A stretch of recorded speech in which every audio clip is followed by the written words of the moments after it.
एक ओर प्रभु विष्णु अपनी योजना को सुदृढ़ कर रहे थे, तो दूसरी ओर मां पार्वती और उनके पुत्र के बीच स्नेह संबंध का सूत्र और भी सुदृढ़ होता जा रहा था। आप सब मेरे पुत्र के जन्म के शुभ अवसर पर मेरी प्रसन्नता को साझा करने आए हैं। इसके लिए मैं आप सबको बहुत बहुत धन्यवाद कहती हूँ।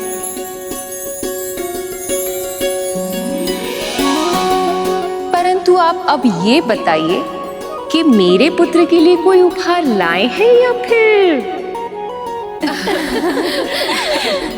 लाए हैं पुत्र।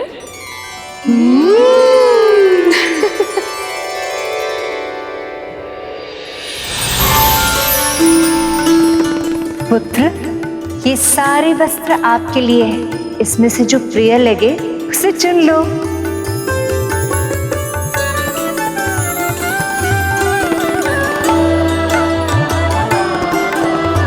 आप सभी माताओं का धन्यवाद, पर मुझे तो मेरी ही माँ के दिए हुए वस्त्र ही सबसे प्रिय लग रहे हैं।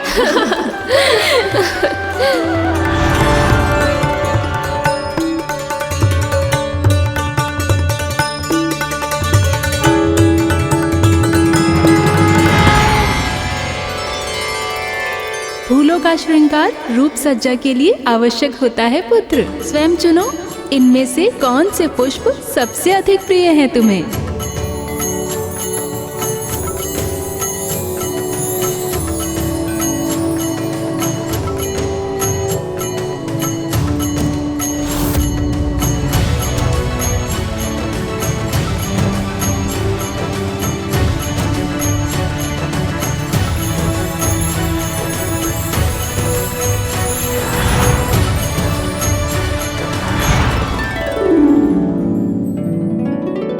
सभी माताओं का धन्यवाद, पर मुझे तो मेरी माँ के दिए हुए लाल फूल ही सबसे प्रिय लग रहे हैं।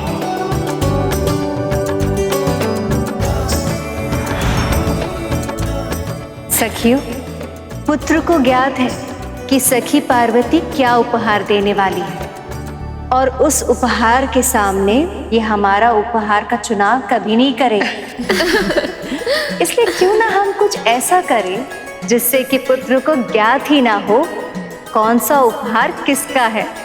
उचित विचार है सखी, तभी तो पता चल पाएगा कि सत्य में इन्हें कौन सी वस्तु सबसे अधिक प्रिय है। माँ, इन्हें प्रयास करने दीजिए, विजय तो आपके प्रेम की होगी।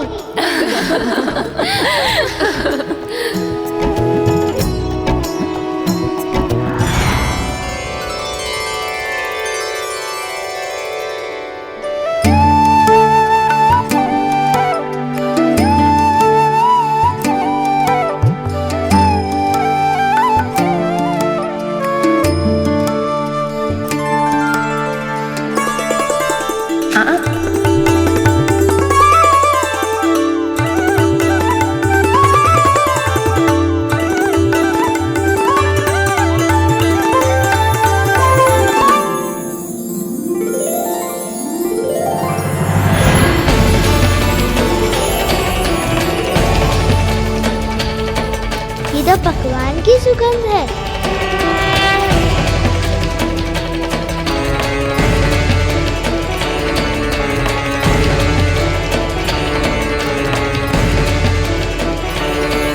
ये सारे पकवान और मिठाई की सुगंध कैसे पहचानूं माँ को?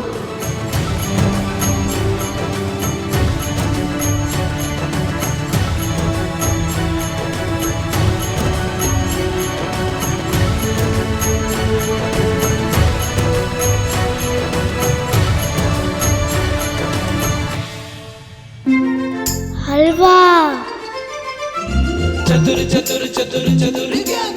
गाजर का हलवा, पर मुझे तो मेरी माँ के हाथ के बने हुए ही चाहिए।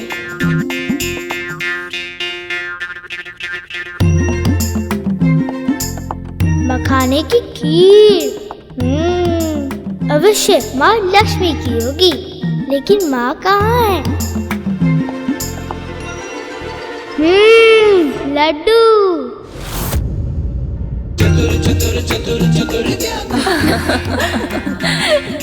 एक माँ और पुत्र का बंधन अनूठा होता है।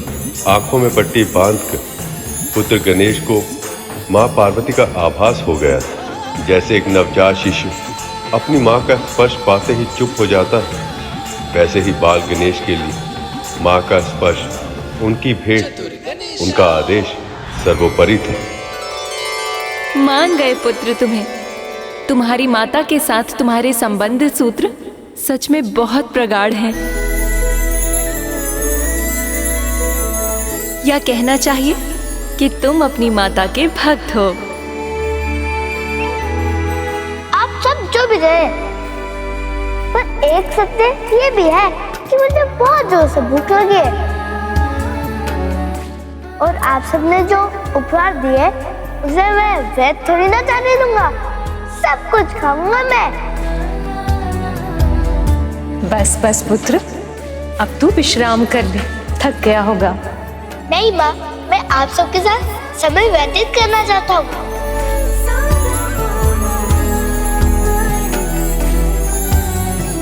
वो थक माँ गई हैं और विश्राम करने के लिए मुझे कह रही हैं। दर्शन देने के लिए आप सभी का बहुत बहुत धन्यवाद।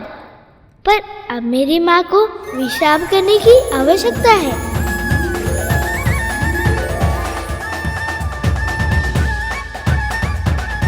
इतनी चिंता करता है मेरी, इतना ध्यान रखता है। ऐसा ही तो पुत्र चाहा था मैंने।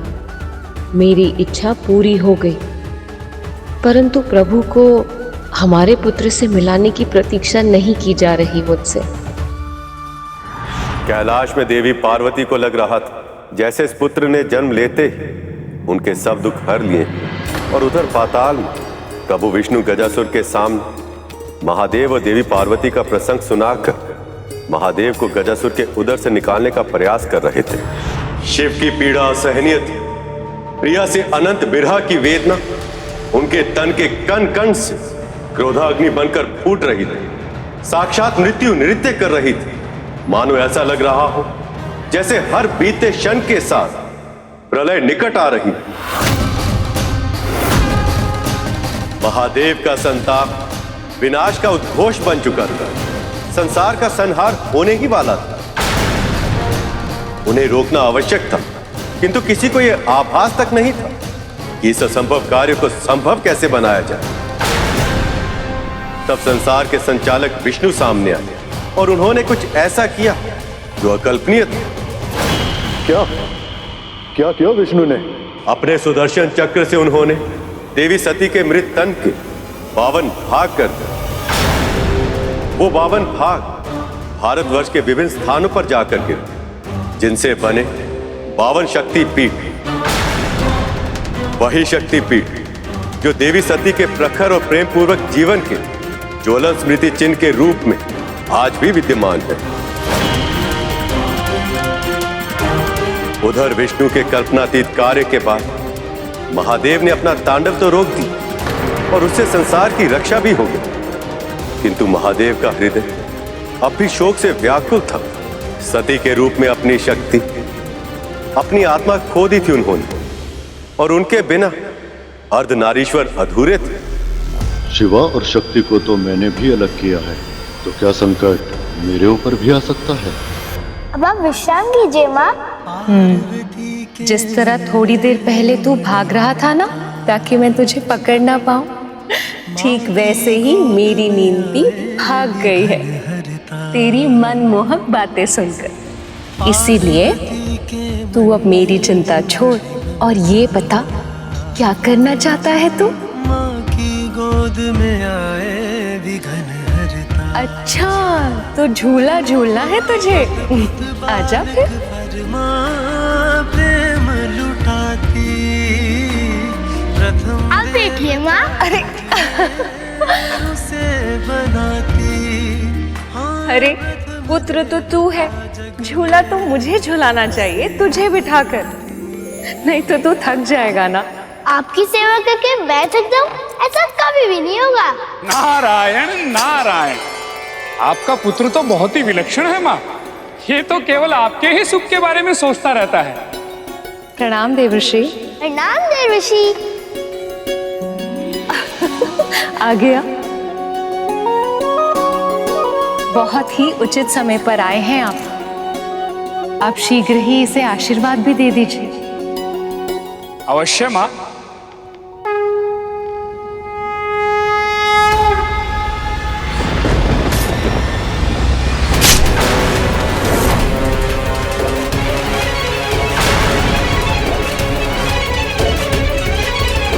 ये क्या आभास हुआ मुझे?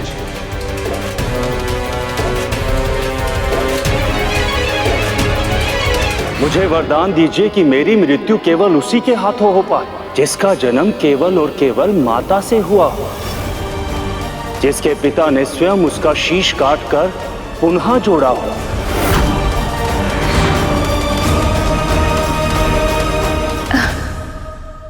क्या हुआ देवश्री?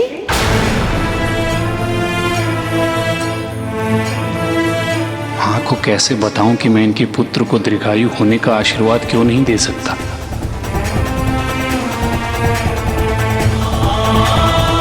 किस सोच में पड़ गए मुनिवर? यही कि माँ, इस बालक का जन्म जितना विशेष है, इसका जीवन भी उतना ही विशेष है। और मुझे पूरा विश्वास है इसकी जीवन यात्रा बहुत ही रोचक और दीर्घ होगी। नारायण नारायण।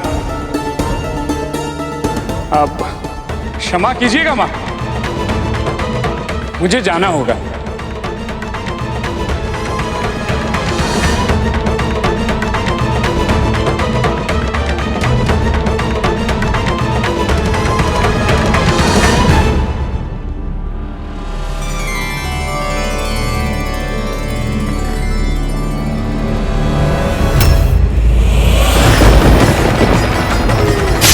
जो मैंने देखा क्या वो सच में घटित होगा? यदि ऐसा हुआ तो माँ की प्रतिक्रिया क्या होगी? ये क्या आभास हुआ मुझे? एक माँ से कैसे कहूँ कि उसके संतान की आयु अधिक नहीं है? अगर ऐसा हुआ तो माँ शक्ति ये वियोग नहीं सह पाएगी। इसके परिणामों की चर्चा किसके साथ करूं? प्रभु नारायण भी अभी अपने लोक में नहीं है।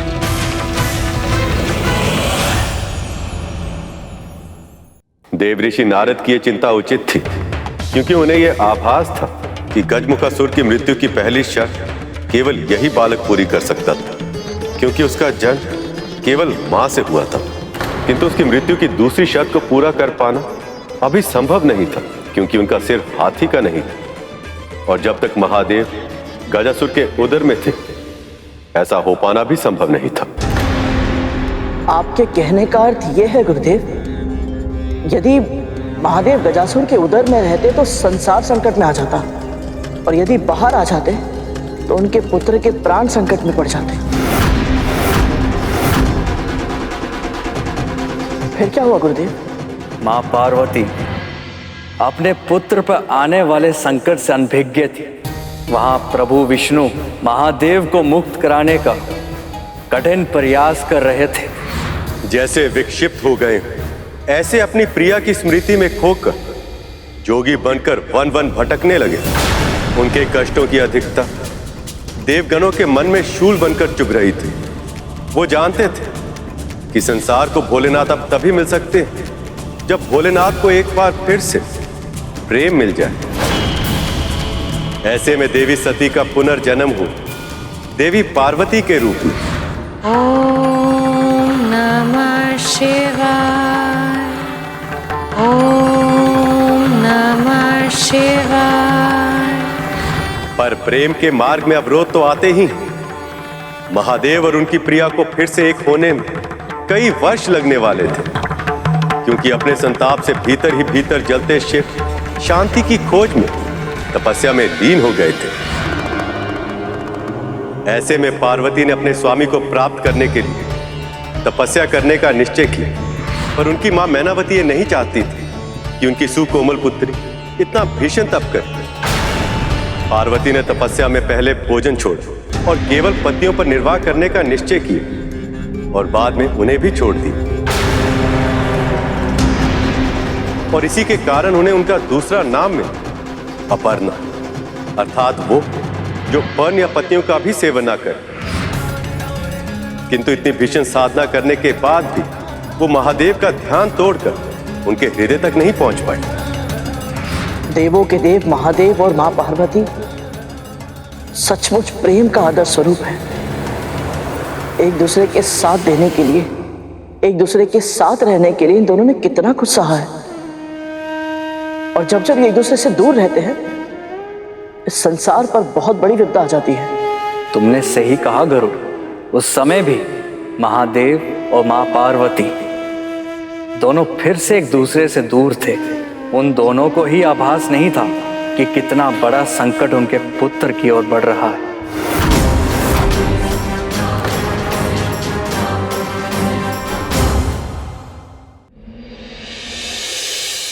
बहुत ही सुंदर रूप पाया है उसने, सलोना सा मुख, नटखट इतना कि पूछे ही मत।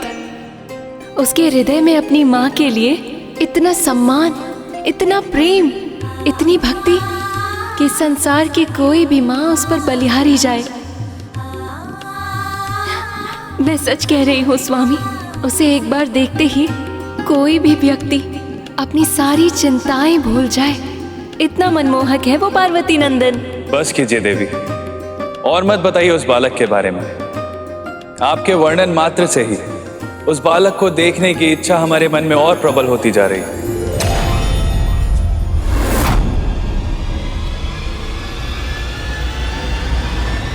पर देखूंगा तो अनिष्ट हो जाएगा। पर वो तो तब होगा ना स्वामी, जब आप सीधे अपनी दृष्टि उस पर डालेंगे। पर यदि आप किसी वस्तु की ओट से उसे छिपकर देखेंगे, तब तो ऐसा कुछ नहीं होगा। परंतु देवी, कई शताब्दियों के बाद ऐसा बालक जन्म लेता है स्वामी। उसके दर्शन करके ही मेरे चित्त को बहुत सुख मिला। और केवल सुख ही नहीं, सत्य तो ये है कि मैंने उसे देखते ही मेरे भीतर ममता का अनुभव किया।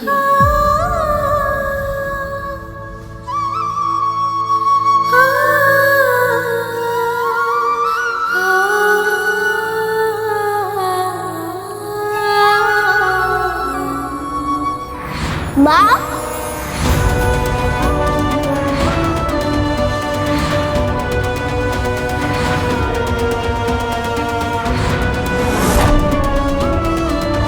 क्या वो बालक सच में इतना गुणवान है?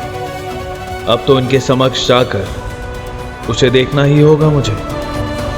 शनिदेव के बारे में विख्यात है कि वो सदैव अपनी भावनाओं और कर्मों पर नियंत्रण रखते हैं। अपने कर्मों के परिणामों के प्रति सदैव सचेत रहते हैं, क्योंकि संसार के सभी प्राणियों को उनके कर्मों के अनुरूप दंड देना उनका उत्तरदायित्व है। पर इस बालक के बारे में जानकर वो भी स्वयं को रोक नहीं पाए।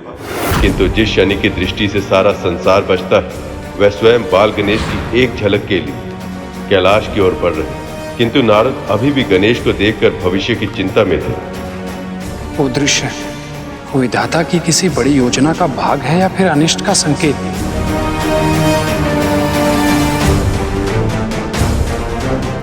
प्रणाम देव ऋषि। प्रणाम शनिदेव। आप कैलाश से आ रहे हैं ना?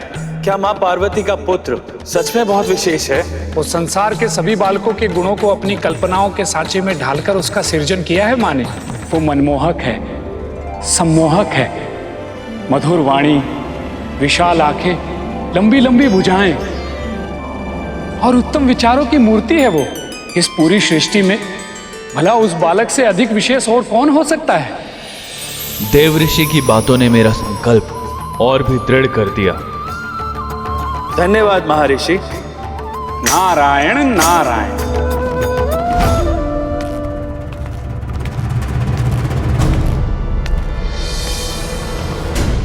शनिदेव कहीं उस बालक से भेंट करने तो नहीं जा रहे?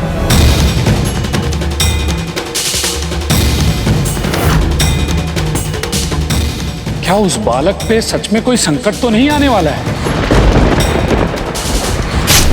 और मैंने शनिदेव को उस बालक के बारे में बताकर उचित किया या अनुचित?